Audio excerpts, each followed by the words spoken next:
Hi friends, welcome to Arvind Tamil channel. Hi friends, அனைவருக்கும் வணக்கம். நீங்கள் நம்ம சேனலுக்கு புதுசுன்னா சப்ஸ்கிரைப் பண்ணிக்கோங்க, பக்கத்தில் இருக்கிற பெல் பட்டனை ப்ரெஸ் பண்ணிக்கோங்க. இன்றைக்கி சங்கரா மீன் வறுவல் எப்படி பண்ணுறது பார்க்கலாம் வாங்க. பாருங்க, இன்றைக்கி நான் முழு மீனாக வறுத்துருக்கேன், கட் பண்ணாமல். நம்ம ஊர்லலாம் பார்த்திங்கன்னா நல்லா சின்ன சின்னதாக நல்லா சூப்பராக கிடைக்கும். இங்கே கொஞ்சம் எனக்கு நல்ல பெரிய சைஸாக தான் கிடச்சிது, அதனால் முழுசாகவே போட்டு நான் வறுத்துருக்கேன். பாருங்கள், 1 kg சங்கரா மீன் எடுத்திருக்கேன். வாங்க, தேவையான பொருட்கள் என்னென்னு பார்க்கலாம். 1 ஸ்பூன் வெறும் மிளகாய்த்தூள், 1.5 ஸ்பூன் குழம்பு மிளகாய்த்தூள், கொஞ்சம் கருவேப்பிலை பொடிசாக நறுக்கினது, 1 ஸ்பூன் இஞ்சி பூண்டு பேஸ்ட்டு, 1/2 ஸ்பூன் கார்ன்ஃப்ளவர் மாவு, அரிசி மாவு ஒரு 1/2 ஸ்பூனு, மிளகுத்தூள் 1/2 ஸ்பூன், உப்பு தேவையான அளவு, மஞ்சத்தூள் ஒரு 1/2 ஸ்பூன், புளி ஒரு சின்ன நெல்லிக்காய் சைஸ் அளவுக்கு, அரை எலுமிச்சைப்பழம் எடுத்து வச்சுருக்கேன். இது எப்படி பண்ணுறது பார்க்கலாம். பாருங்கள், நல்லா 3 மீன் எடுத்திருக்கேன். அதை நல்லா மஞ்சத்தூள் போட்டு வாஷ் பண்ணி வச்சுருக்கேன். இப்போ அந்த புளி எடுத்து வச்சோம் இல்லைங்களா, அதை தண்ணியில் போட்டு கரைச்சி வடிகட்டிக்கலாம். கொஞ்சமாக லைட்டாக திக்காக எடுத்துக்கோங்க. பாருங்கள், இப்போ அரை எலுமிச்சைப்பழம் அதை பிழிஞ்சு விட்டுக்கலாம்.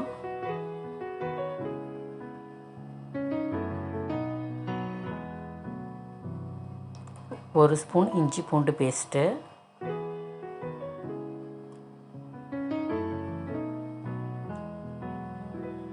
அரை ஸ்பூன் மஞ்சத்தூள்,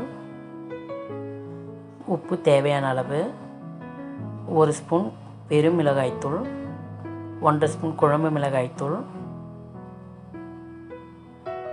1/2 ஸ்பூன் மிளகுத்தூள், கருவேப்பிலை பொடியாக நறுக்கினது அதையும் ஆட் பண்ணிக்கோங்க. பாருங்கள், நல்லா கலந்துக்கோங்க. தண்ணியே தேவையில்லை, தண்ணி விடாமல் பாருங்கள், நல்லா இதுவாகிடுச்சு. கரெக்டாக எலுமிச்சை சாறுலேயும் புளி தண்ணிலையுமே அது நல்லா இதுவாகிடுச்சு. கரெக்டாக இருக்குது பாருங்கள், ரொம்பலாம் தண்ணி ஊற்ற வேண்டாம். இப்போது மீன் பாருங்கள், அங்கே நடுவில் நல்லா ஏன் கட் பண்ணி வச்சுருக்கேன்னா நல்லா ஊறும், அப்போ தான் நல்லா அந்த ஸ்பைசி உப்பு காரம்லாம் நல்லா அதில் போய் ஊறும். அதுக்காக தான் நடுவில் கோட் போட்டு வச்சுருக்கேன் நான்.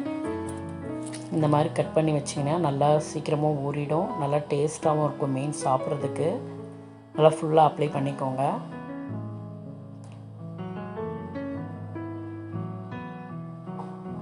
நல்லா அந்த சந்திலெலாம் நல்லா கை வச்சு நல்லா தடவி விடுங்க.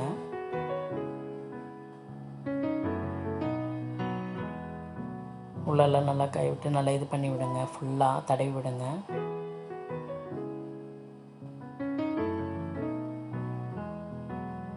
பாருங்கள், நல்லா தடவியாச்சு. அங்கே நல்லா மசாலாலாம் நல்லா உள்ளே இருக்குது.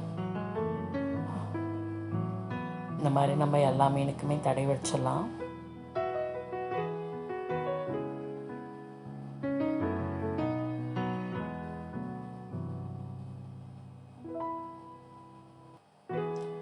பாருங்கள், கருவேப்பிலை ஏன் போட்டேன்னா நல்லா டேஸ்ட் கொடுக்கும். நல்லா வறுக்கும் போதே உங்களுக்கு அந்த வாசம் சூப்பராக இருக்கும். பாருங்கள், ஃபுல்லாக தடவி வச்சாச்சு. இது அப்படியே ஒரு 1 hour ஆகட்டும், நல்லா ஊறட்டும். இப்போ இது 1 hour கழித்து வறுக்க போகிற நேரத்துக்கு நம்ம கார்ன்ஃப்ளவர் மாவும் அரிசி மாவும் ஆட் பண்ணிக்கலாம். பாருங்கள், கார்ன்ஃப்ளவர் மாவு 1/2 ஸ்பூன் கார்ன்ஃப்ளவர் மாவு, 1/2 ஸ்பூன் அரிசி மாவு நல்லா ஆட் பண்ணிவிட்டு நல்லா கலந்து வச்சுக்கோங்க. இது ஏன் நான் லாஸ்ட்டாக சேர்க்குறேன்னா அப்போ தான் நல்லா கிறிஸ்பியாக இருக்கும்.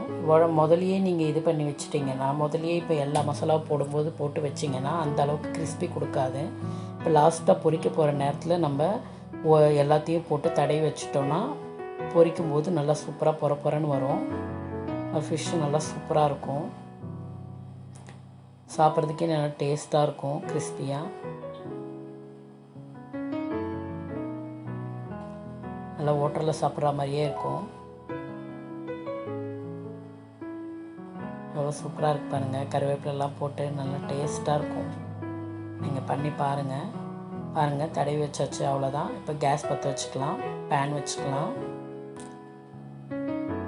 நான் ஃபுல்லாக எண்ணெய் ஊற்றி வறுக்க மாட்டேன், சில பேர் எண்ணெயிலே பொரிக்கிறதா இருந்தால் கூட பொரிச்சிக்கலாம், ஒன்றும் பிரச்சனை இல்லை. நான் இந்த மாதிரி பேனில் தான் எண்ணெய் விட்டு திருப்பி திருப்பி போட்டு வறுத்துப்பேன். பாருங்கள், இப்போ எண்ணெய் காஞ்சிருச்சு. இப்போ மீன் போட்டுடலாம். நல்லா ஊறிருக்கு பாருங்கள். நல்லா ஒரு 1 hour ஊற வைங்க, அப்போ தான் நல்லா டேஸ்ட்டாக இருக்கும்.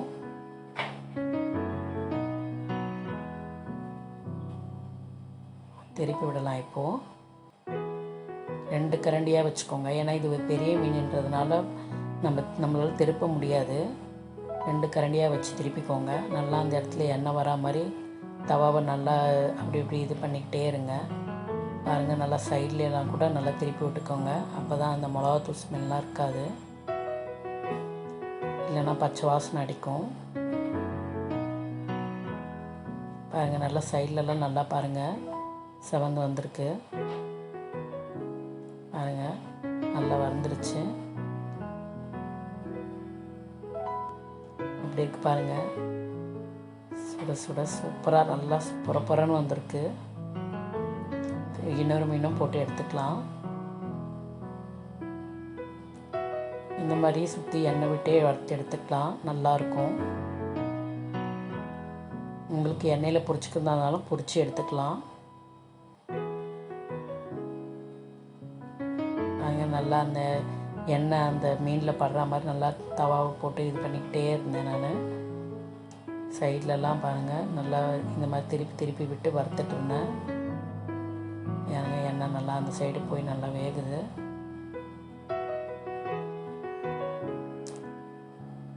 நல்லா சிம்மில் வச்சு இந்த மாதிரி பொறுமையாக நிதானமாக வறுத்து எடுங்க, அப்போ தான் சூப்பராக இருக்கும்.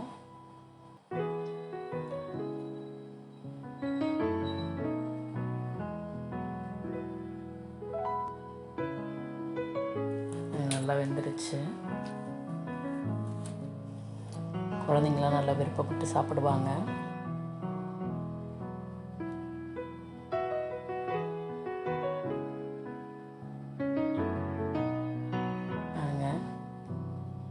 ரொம்பவும் எண்ணெய் தேவைப்படலை.